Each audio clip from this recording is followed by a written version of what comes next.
देश की आन बान शान पूर्व सैनिक दिल्ली के जंतर मंतर पर सड़कों पर बैठा है अपनी मांगों के लिए, लेकिन सरकार सुनवाई करने के लिए तैयार नहीं है। 4 महीने के करीब उनको धरने पर बैठे होने को जा रहे हैं वक्त, लेकिन अभी तक सरकार कोई सुनवाई नहीं कर रही है। इधर पूर्व सैनिकों की तरफ से लगातार चिट्ठियाँ लिखी जा रही है, लेकिन सरकार की तरफ से अभी तक कोई भी जवाब नहीं आ रहा है। सांसद को उन्होंने ज्ञापन दिया, तहसील स्तर पर ज्ञापन दिया, लेकिन अभी तक सरकार की तरफ से कोई भी जवाब नहीं आ रहा है। इसी मुद्दों पर, तमाम मुद्दों पर बातचीत करने के लिए हमारे साथ पूर्व सैनिक है। सर, सबसे पहले आपका नाम जानना चाहूँगा और कहाँ से आप आए? मैं शीशराम गुरुग्राम से हूँ।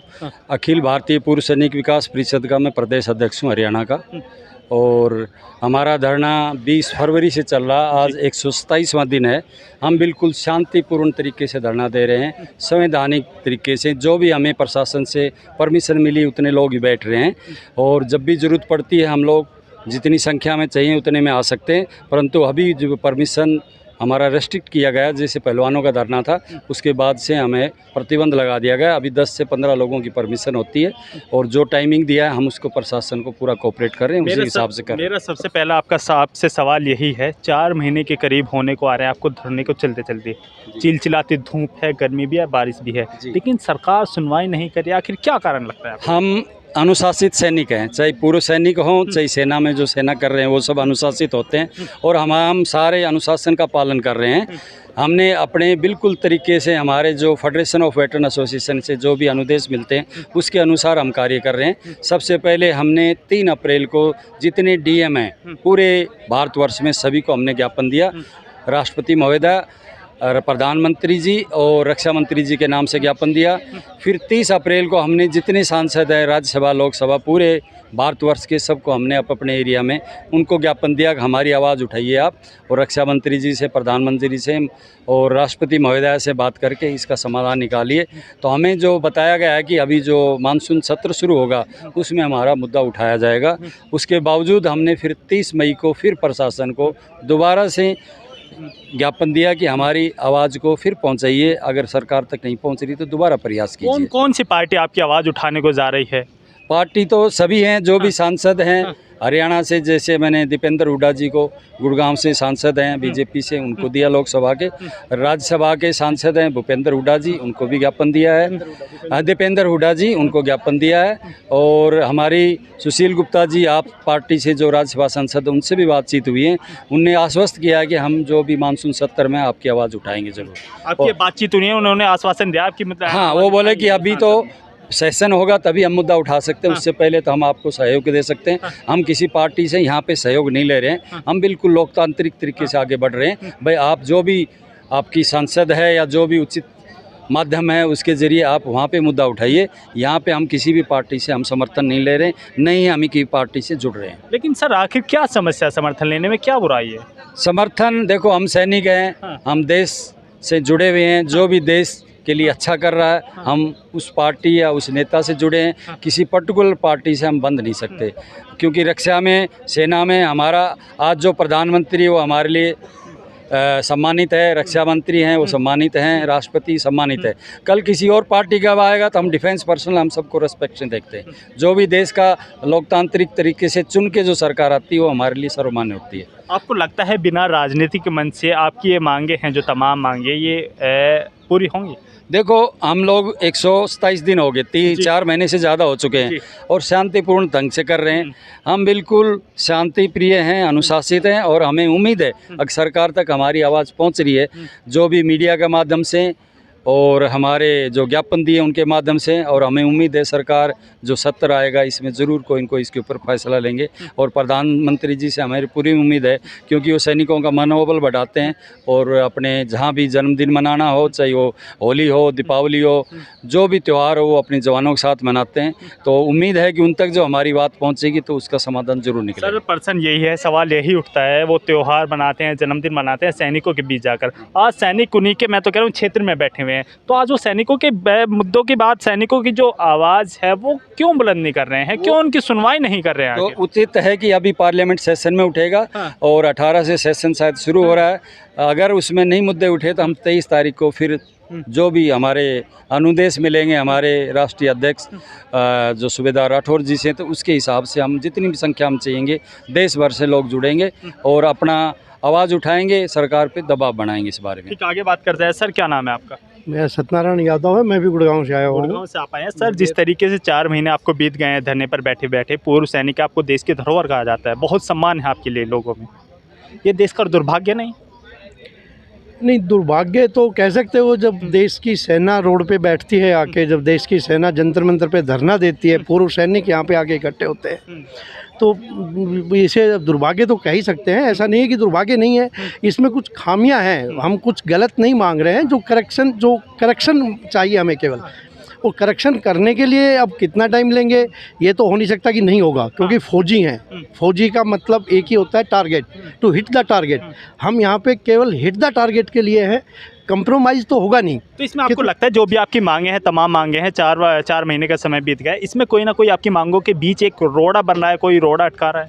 नहीं, रोड़ा नहीं बन रहा है, रोड़ा नहीं अटका रहा है, बट ये है कि ये कब सुनेंगे, कब देखेंगे, कब इनको पता लगेगा, ये सिस्टम के ऊपर डिपेंड करता है। हम बैठे हैं, शांति से बैठे हैं, आप देख रहे हो पिछले 127 दिन से यहाँ पे जितना अनुशासन से ये फौजियों का जो धरना चल रहा है, एक्स सर्विसमैन का जो धरना चल रहा है, इससे मेरे ख्याल से ऐसा धरना जंतर मंतर पे कभी नहीं देखा होगा। आप लोग यहाँ रिपोर्टिंग करते हो, आप लोगों को पता है, बड़े अनुशासन में ये चल रहा है। बट जब भी ये ऐसा होगा कि भाई कल को ये होता है कि नहीं होता है, तो ये नहीं है कि we will go against the law, but within the law हम ऐसा करेंगे कि ये मानना ही पड़ेगा, ना और कंप्रोमाइज़।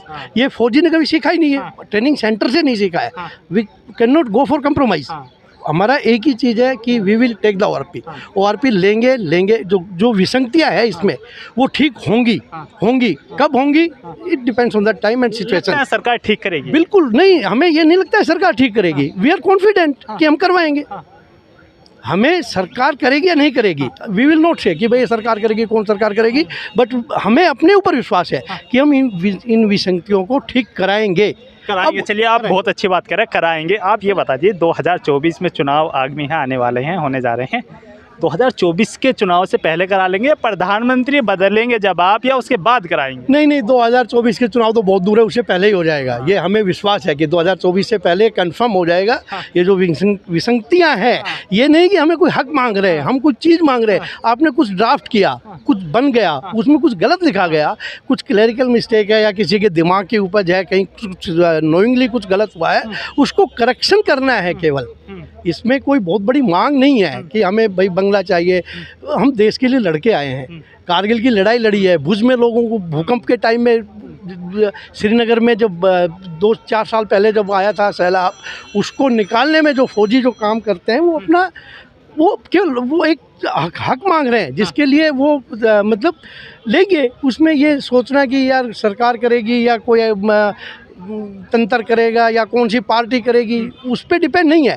हमें अपने ऊपर विश्वास है, हम उठेंगे तब शांतिपूर्ण धरना देंगे, सब कुछ विद इन लॉ रहेगा, आउट ऑफ लॉ नहीं जाएंगे।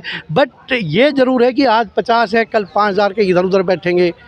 ये जो हमारा जो कमांड है, क्योंकि हम एक कमांड के नीचे काम करते हैं, लड़ाई भी लड़ी जाती है तो एक कमांड के नीचे लड़ाई लड़ी जाती है। चाहे कितनी भी बड़ी फौज हो, कितनी भी बड़ी लड़ाई लड़ रहे हो, वो एक ही कमांड के नीचे करते हैं। हमारे भी जब कमांड है, जो ऊपर से जो कमांड जब आएगी, तो एज पर instruction we will react. Sir बताया जा रहा है जो पूर्व सैनिकों की संख्या 25 से 30 लाख के लगभग, करीब 28 लाख के करीब हैं, और जैसे रिटायर हो रहे हैं तो 29-30 लाख तक पहुंच रही है।